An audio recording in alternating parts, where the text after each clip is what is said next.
Part 3 of the Punters show. Finish with the ball joke. They love the ball joke. You don't like the ball jokes. You love them. You always have. The week ahead, anyway, is Warwick Farm for you on Wednesday. I'll be there. Gosford Thursday. Canterbury Saturday, Mark. And I think it's a bit of interest this time of year. Rail normal, which does tend to be right up the inside. It's counterintuitive, Canterbury. I don't know what it means. Like, how weird.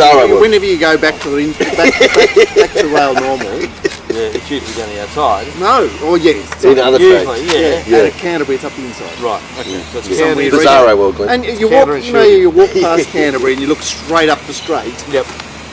And it seems to be sloped like that. Yeah, but do you think the water come down the rail? But, I think Lindsay's drainage there is some cleverness to the drainage. Too clever, Lindsay. All right, Caulfield, as we mentioned. It's Patrick Murphy's dad. You guys told me, I knew. I know now. Caulfield on Saturday, remember, for the big tournament, and I'm pretty sure it's the Sunshine Coast meeting on Saturday in Brisbane, which means fill up for Johnny McLeod. So I know it's either Sunshine or Gold Coast, and I'll go with Sunshine Coast to be the main meeting. Anyway, horses to follow. We're going to have fine weather for this week. I know that they keep tipping rain. I don't know why they keep tipping rain, but they like to. They do like to tip rain, but there's less than 50% chance of rain. Oh, that for those who don't watch Weather Zone, I mean, obviously it is an important thing for punting. 50% doesn't mean 50%, does it? It doesn't arrive 1 out of 2. 50% is not an even money shot. No, exactly. You put about 80% above in the bank almost, don't you? Yeah. And 50% no. Yeah. Whatever. No. So we're going to have a fine week, relatively warm temperatures. Oh, really? That's good. I mean, like, minimum's 9 and 10. Oh, okay. And maximum's like 18, 19. Okay, that's all right. So that's got to mean something for Canterbury on Saturday. We're going to have 2 months worth of 6 weeks worth of heavy form going into a different track on a different surface. Sounds like Mounting Yard Bar to me. How do you breathe through that? Who's that? Daniel Muscat. Yeah. All right. Horses to follow. Anything, or is it Shiraz? It should just keep winning through, is it? Yeah. And there's a few contenders there. The horse to follow. Allegria, I think. Very Delicious. Probably not all of them. Speaking of horses to follow, I've just got to comment on the cricket result, where I think someone's done a study of how many times the team batting first has won and looked really good winning. So England batted first at Cardiff and won easily. Right. Australia batted first at Lords and won easily. And there's always this, like after the win on the weekend, all the media will be going, well, Australia's they're clearly set now and they're just going to romp it in and all that sort of stuff. It's highly dependent on who bats first. So we're going to wait for the toss? Highly dependent. So you're saying it's Houseman? It's a classic example of starting price. It's like, in our racing, there's not much difference between these horses. These horses are of a particular level. It's whoever gets the breaks. Yep. Whereas we always want to say, well, this is so much better than this. Yep. Australia's so much better than England. But they're not. They're better first. They look better when they get the breaks, just like England look better when they get the breaks. Right. They've won from the right zone. Yeah. So, and then did you catch news this morning about Mick Fanning being so much better than the Great White Shark? Yes. Did you see that? Oh, what are they doing? It's not gonna. It's just. It's gonna be with us for weeks. This story. Yeah, I gather there's footage of it. Did you know he's in a tournament in South Africa? There's 2 blokes out the back, and all of a sudden a big white pops up next to him and throws him off his board, and he's got back on the board and survived. It's just the most awesome footage. And he even come off and said, I don't care if I never surf again. He's a multi unmarried millionaire. Cool surfing dude, #1 surfer in the world 3 times. He said, I don't care if I never surf again. And how would you? Like he's live. But he went straight back out though, didn't he?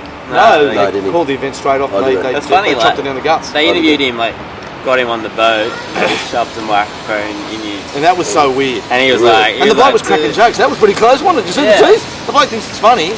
I'll tell you how funny it was. The other competitor out there, he was about 22. When he was interviewed afterwards, he just started bawling. He's a man, just started crying, going, I've never seen anything like that. I don't want to go in the water either. And then Fanning, an hour later, broke down. If you're a sponsor of South African surfing competitions, I don't want shares because you're not going to make any money. No one's going there to surf. Jesus. It's Right. awesome. Have a look at it. I love the interview afterwards. That's Oh, that. mate. Oh, mate goes, did you see any teeth?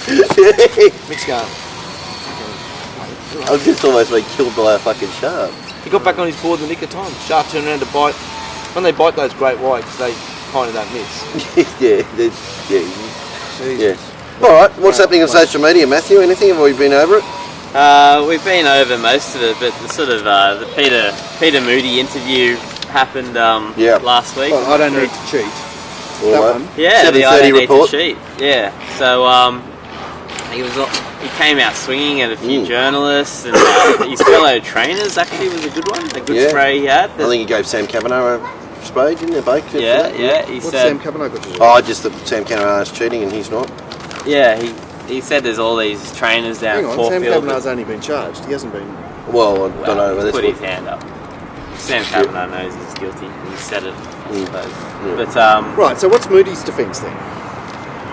yeah, well, The fact that he's still training winners, is that No, his he defence? said things like, I got a big stable, I'm not there all the time. I have stacks of people coming in, vets coming in, vets Yeah. going out. too many rules. Too many rules, and how can I keep my eye on everything? Blah, blah, blah.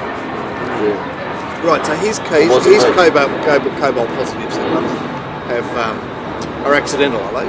Is that what he's saying? I don't know. He's saying. Well, I think he's saying See, he's it's not been in. charged with administration. The administration part, they're saying. So- Oh, yeah. right, which is a specific, I like, think you I did think it. I think that's a higher level charge. Yeah. So So he wouldn't have come out and sprayed if he'd just been charged with charged with presenting a horse. Yeah, fair enough. And we had a question on Facebook from Con Delos. Who's the ugliest jockey we've ever seen? Robert Thompson. He's your man. Go, Robert. Go, Robert. Go, Robert. They're all pretty ugly characters, aren't they? I'll put in a vote for Well, actually, most of them don't look normal. Daniel Muscat. Well, Okay. you know, Then you imagine trying to be 50 kilos Yeah. as a grown man. It's And- pretty hard.